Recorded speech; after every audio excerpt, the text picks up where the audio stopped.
Hi, I'm Sean from Dublin TEFL and we're looking at how to get you dip ready.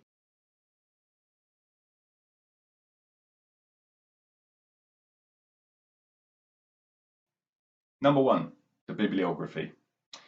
It will come as no great surprise that our first tip is to get reading. If you have a little bit of time before your course starts, you're at an advantage here.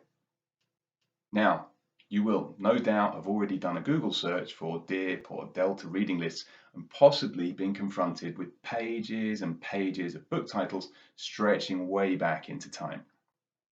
Better lists will be organised according to category and regularly updated.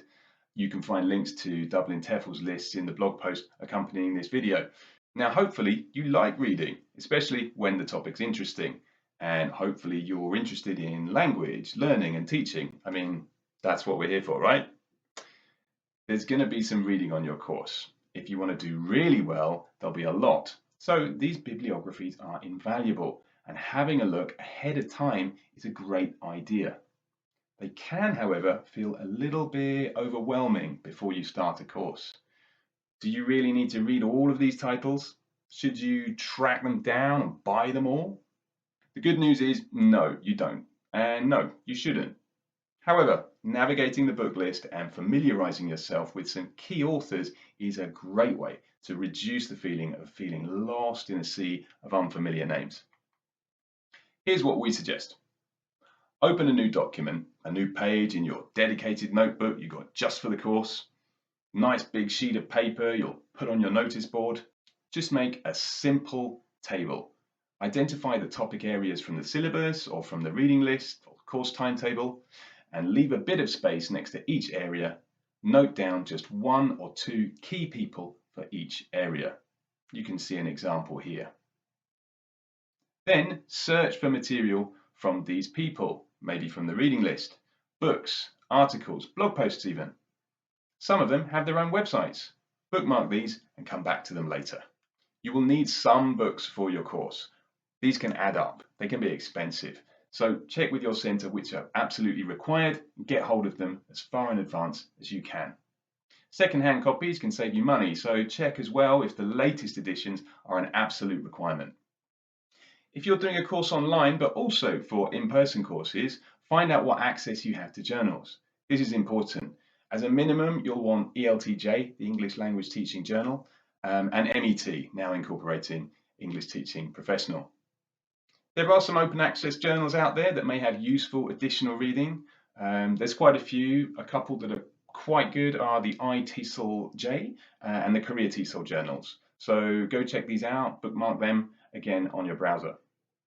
Is your centre an ITEL member, a TESOL member? Find out if they're a member of any organisations and if they have access to additional resources that they can share with you as well. These can be well worth checking out. Now, go beyond the articles, the chapters and the books on the bibliography too. Check out the numerous blog posts and posts with dedicated sections on dip or delta. Some of these may be useful for one specific qualification. Some of them are more general and apply to both. It's the same kind of topic area that you'll be looking at on either course.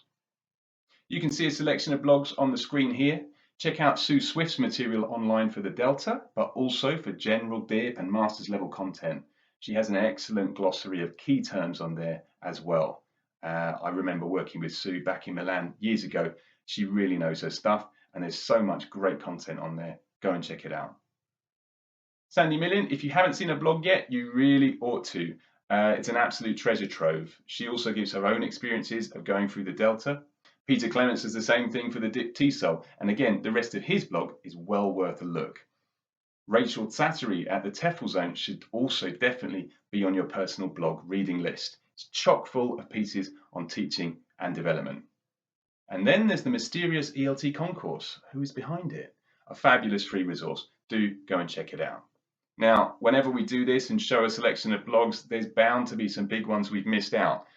So inevitably, yours might not be on here, your favourite might not be on here. If it isn't, do let us know in the comments. Share, help everybody else out as well.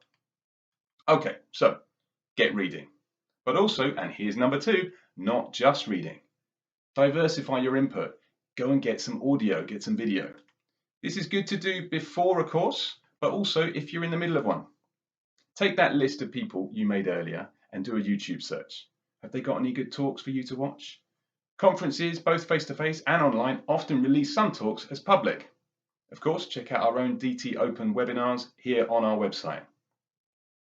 You can see a selection of our current favourite talks on the screen here, but again, this is by no means exhaustive.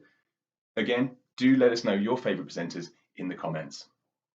Sometimes you need to take your eyes away from a screen for a bit, or out of the pages of a book. So, podcasts. You can listen to these while you get on with some mechanical tasks that support your daily life. The washing up, the laundry, maybe even working out. So we've got the TEFL Training Institute. They have a lovely podcast, really worth checking out. TEFLology, I mean, they were the first, weren't they? I remember when they started up, it was the only one around, and now there's such an array of great material. Teacher Talking Time is another good one worth checking out. And what else do we have here? There's the SLB podcast from Barcelona. That's a few that are on our playlist. What about you? Have you come across some other good ones? Look out for things where people interview people who can give you a kind of insight or reinforcement of certain things that you've been reading perhaps. Finally, in this opening video, number 3, make notes. Make lots of notes and be systematic.